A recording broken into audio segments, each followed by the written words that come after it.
Assalamualaikum warahmatullahi wabarakatuh. Hari ini saya akan melakukan wawancara dengan rekan teman sejawat. Dalam hal ini yaitu guru PJOK di SMK PGRI 2 Blitar. Untuk hasil wawancara hari ini yaitu tentang identifikasi masalah saya, yaitu wawancara dengan rekan sejawat dengan Bapak Bambang Iswanto. Kemudian alhamdulillah beliau sudah ada di depan saya. Untuk wawancara akan segera saya mulai. Assalamualaikum Pak Bambang. Waalaikumsalam. Terima kasih Pak Bambang atas luang waktunya. Di sini saya ada tugas wawancara dengan rekan sejawat ya, untuk menyelesaikan permasalahan saya, yaitu identifikasi masalah.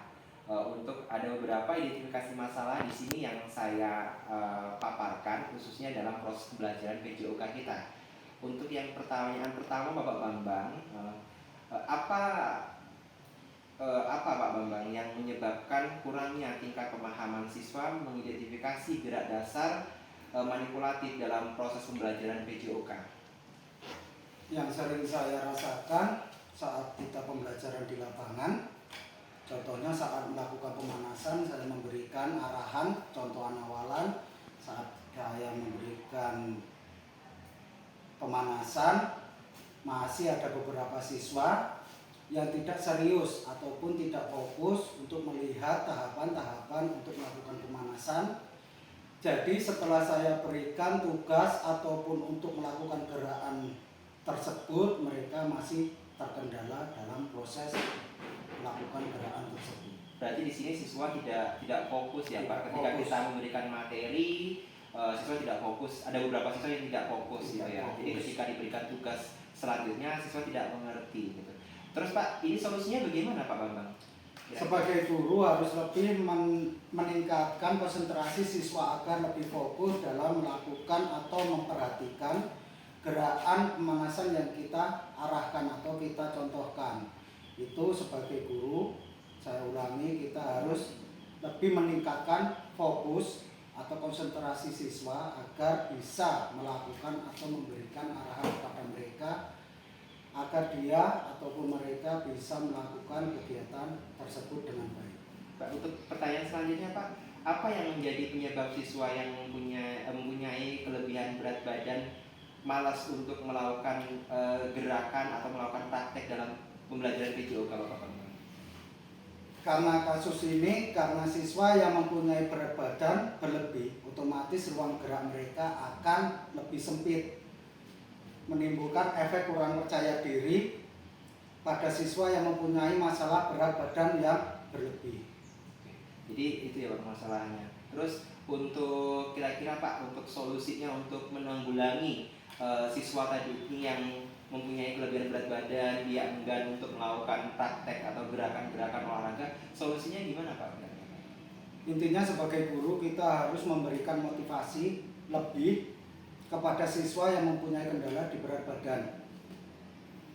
Akan pentingnya budaya sehat, hidup sehat, masalah berat badan, timbul rasa percaya diri. Jadi kita harus lebih meningkatkan motivasi kepada siswa tersebut lagi Pak ya? Iya. Oke Pak, oke. Untuk yang pertanyaan selanjutnya Pak, apa yang menjadi kendala dalam praktek permainan tradisional dalam hal ini egrang batok Pak?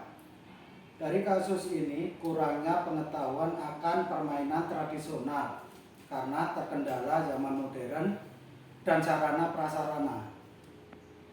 Jadi kita terkendala di sarana prasarana Pak. Kenapa saya angkat topik ini Pak Bambang? Sekarang kan di era modern seperti ini abad 21 ini kan siswa itu bahkan tidak paham tentang permainan tradisional. Makanya ada di sini digalakan oleh pemerintah itu kayaknya kalau nggak salah itu ada diperkenalkan untuk permainan tradisional, dan itu pun sudah ada yang diperlombakan itu Pak Bambang ya. Jadi solusinya tadi itu ya Pak ya. Terus untuk solusinya Pak?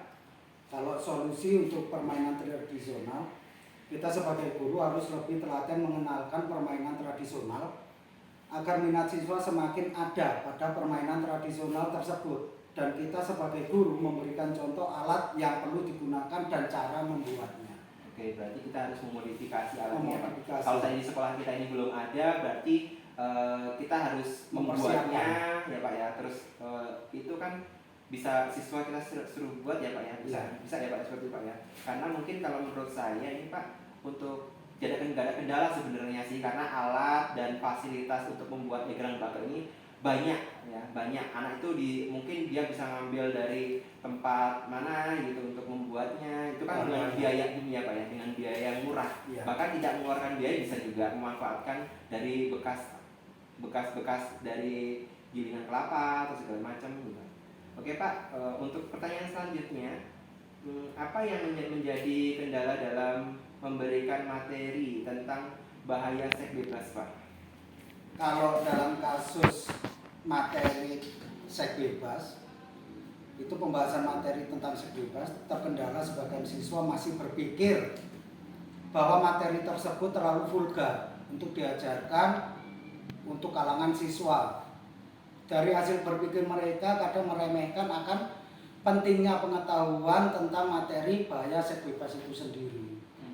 Jadi seperti itu Pak ya. Jadi sudut pandang siswa itu masih sempit ya Pak ya. Masih sempit Pak. Terus untuk di sini Pak, kira-kira Pak ya, untuk solusinya Pak. Jadi biar kita sebagai guru olahraga ini, sedangkan kan pelajaran budaya hidup sehat ini perlu sekali Pak disampaikan kepada siswa. Terus untuk di sini Pak, solusinya bagaimana Pak Bambang? Untuk solusi masalah seks bebas atau materi seks bebas, itu sebagai guru semaksimal mungkin merubah persepsi atau sudut pandang siswa bahwa materi bahaya seks bebas harus dikenalkan sejak usia dini agar siswa lebih tahu akan seriusnya dampak dari seks bebas itu sendiri. Gitu. Jadi kita harus lebih fokus menyampaikan materinya Pak ya. Materi. Gitu. Jadi mereka yang punya sudut pandang yang masih negatif tadi itu tentang materi pembelajaran seks bebas ini kita arahkan ya Pak Bambang ya. Iya, kita arahkan supaya mereka itu tidak berpikiran bahwa oh materi ini ternyata perlu gitu ya Pak ya. Iya, Pak. Mungkin kurang lebih seperti itu Pak ya Pak. Iya, Pak. Oke, untuk pertanyaan yang selanjutnya Pak, apa Pak ya yang menyebabkan siswa belum menggunakan media teknologi secara bijak Pak di sini? Kalau kasus masalah siswa belum mengerti tentang penggunaan IT dengan bijak, itu siswa belum mengerti tentang penggunaan IT dengan benar untuk proses belajar. Siswa lebih cenderung menggunakan IT untuk hal-hal yang tidak ada kaitannya dengan proses belajar, Pak. Contoh, siswa cenderung menggunakan IT untuk melihat atau main game yang tidak ada kaitannya dengan proses pembelajaran. Oh itu ya Pak ya. Jadi siswa tadi itu yang ya ini untuk kedepannya Pak ya, karena kita sama-sama satu lembaga di sini, jadi harapan Bapak itu apa sih Pak setelah ini Pak? Harapan kita sebagai pendidik di sini, kita harus lebih membuka diri dengan perkembangan pendidikan di abad 21. Kita harus lebih inovatif dalam mengembangkan pembelajaran khususnya PJOK Pak ya. Oh ya, terima kasih Bapak Bambang. Jadi itu harapannya Bapak Bambang ya, untuk kita ke depan untuk revisi agar lebih baik lagi di dunia pendidikan ini untuk menghadapi era abad 21. Terima kasih Bapak Bambang atas kesediaan waktunya untuk dapat saya wawancarai dan sharing pendapat dan wawasannya. Oke, terima kasih. Saya Assalamualaikum warahmatullahi wabarakatuh. Waalaikumsalam.